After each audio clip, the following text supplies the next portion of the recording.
j'espère que vous allez bien. Dans cette vidéo, nous allons traiter un exercice sur le chapitre Circuit RLC série en régime sinusoïdal forcé, qui est un extrait de l'examen national 2015, Sciences Maths, rattrapage. L'objectif de cet exercice est de connaître et savoir utiliser l'expression de l'impédance d'un circuit RLC en régime forcé, connaître l'expression du déphasage et déterminer graphiquement la période et le retard temporel, reconnaître le phénomène de résonance et ses caractéristiques.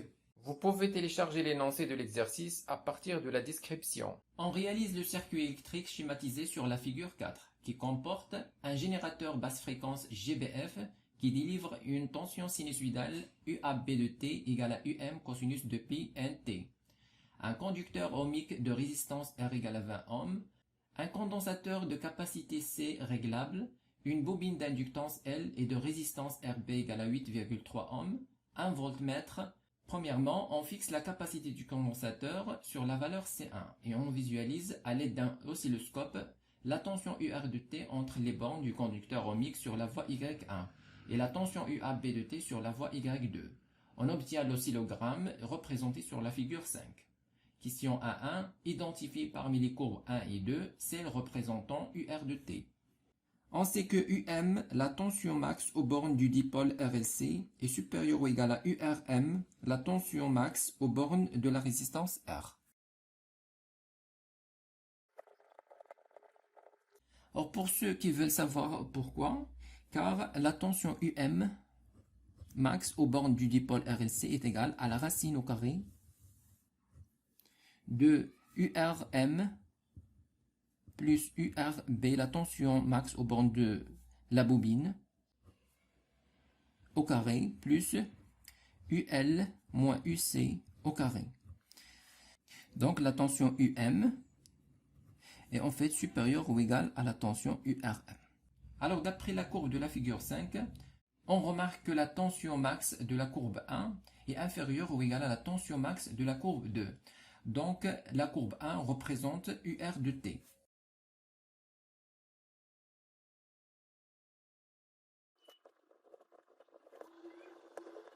Question 1.2. Déterminer la valeur de l'impédance Z du circuit. Alors on a Z est égal à UM sur IM. Et on a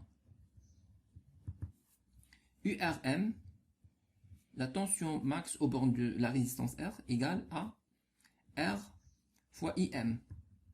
Donc IM égale URM sur R. Donc on remplace dans l'expression de Z, Z est égal à UM sur I. I c'est URM sur R, donc on va multiplier par R.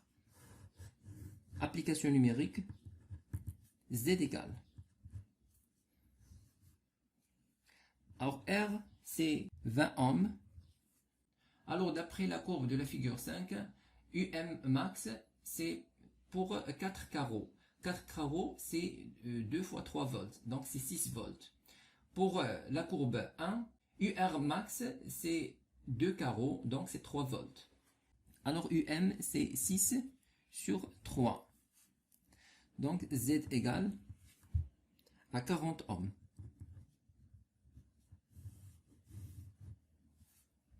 Question 1.3. Écrire l'expression numérique de l'intensité I de T du courant circulant dans le circuit. On a I de T égale à I max cosinus de pi n T plus phi I, le déphasage du courant. Alors, maintenant, on va calculer les grandeurs IM, IN et le déphasage phi I. Alors, on commence par IM. IM égale à U max sur Z égale aussi à UR max sur R. Donc c'est 3 volts sur 20. C'est égal à 0,15 ampères. Maintenant on passe à la fréquence N. Alors N c'est égal à 1 sur la période T. Égal à 1 sur... Alors T, on va calculer T à partir de la courbe de la figure 5. Alors on constate que la durée entre deux crêtes consécutives pour la courbe 2, c'est 4 plus 4 carreaux. Alors, 2 carreaux, c'est 1,25 millisecondes. Donc, on a 8 fois 1,25 millisecondes sur 2. Alors, t, c'est 8 fois 1,25 sur 2 millisecondes, donc 10 moins 3. C'est égal à... Donc, on va faire monter le 2. 8 fois 1,25, c'est 10. Fois 10 moins 3, c'est 10 moins 2. Donc, c'est 10 moins 2. Donc, 2. Alors, 10 moins 2 en haut, c'est 10 puissance 2. Donc, c'est 200. 200 Hz. Maintenant, on passe au déphasage phi. Alors, on sait que le déphasage phi, c'est phi U. Le déphasage de la tension U moins le déphasage du courant I. Alors, d'après l'énoncé, phi U égale à 0, car UM de T, c'est UM cosinus de pi NT. Donc, c'est en fait 0, donc c'est égal moins phi I. Et d'après la courbe de la figure 5, la courbe 2 est en avance de phase par rapport à la courbe 1, car c'est elle qui coupe l'axe de temps avant la courbe 1. Donc, phi est positif. Moins phi est positif, donc phi I est négatif.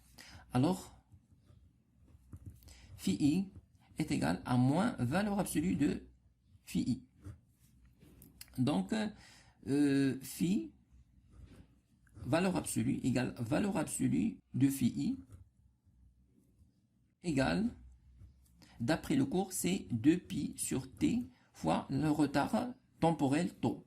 Donc, c'est aussi 2pi n fois tau. Avec tau, c'est le retard temporel entre les deux courbes 1 et 2. Alors, on calcule phi I, valeur absolue, est égale à 2 fois pi fois n qui est 200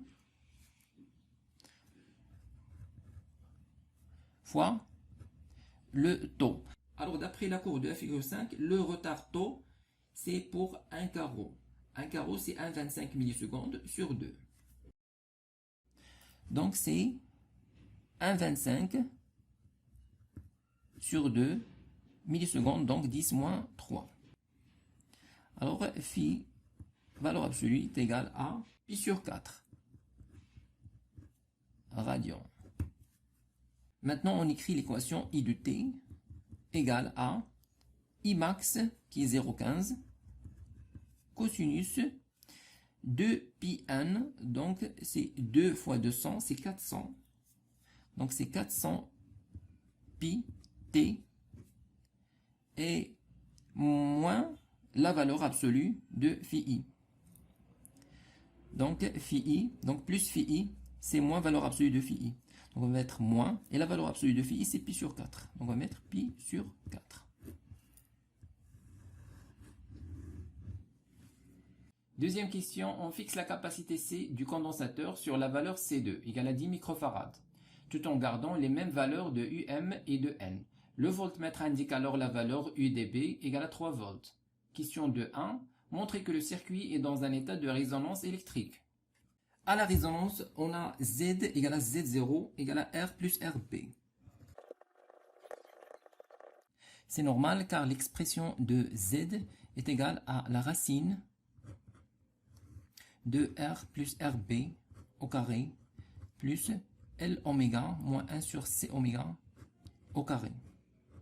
Et puisque I est égal à U sur Z, alors à la résonance, I est maximum, donc Z minimum. Alors pour Z minimum, cette expression doit être nulle. Donc c'est pourquoi à la résonance, Z c'est R plus RB. Alors, on va calculer Z et on va calculer R plus RB et on va les comparer. On va montrer que Z égale à R plus RB, donc on est en état de résonance. Alors, Z égale à la tension efficace U sur l'intensité efficace I. Alors, toujours, pour les voltmètres, on donne des valeurs efficaces. Et dans l'oscillogramme de l'oscilloscope, il donne des valeurs max. Et U max, c'est racine de 2 fois l'intensité I efficace. Alors on va travailler avec les tensions ou bien avec les grandeurs efficaces. Alors U sur I, et on a UR ou bien UR égale UDB donné par le voltmètre. Elle est égale à R fois I efficace. Donc, I efficace égale à UDB sur R. Je remplace dans l'expression de Z. Alors, Z égale U sur I. I c'est UDB sur R, donc on va multiplier par R. Alors Z égale, on va passer le calcul numérique. Alors ici, pardon, c'est U max égale à la racine de 2, U efficace. Alors on remplace U, c'est U max sur racine de 2 fois UDB fois R. Donc c'est égal à U max c'est 6 sur racine de 2 fois UDB c'est 3 fois R c'est 20. Alors Z égale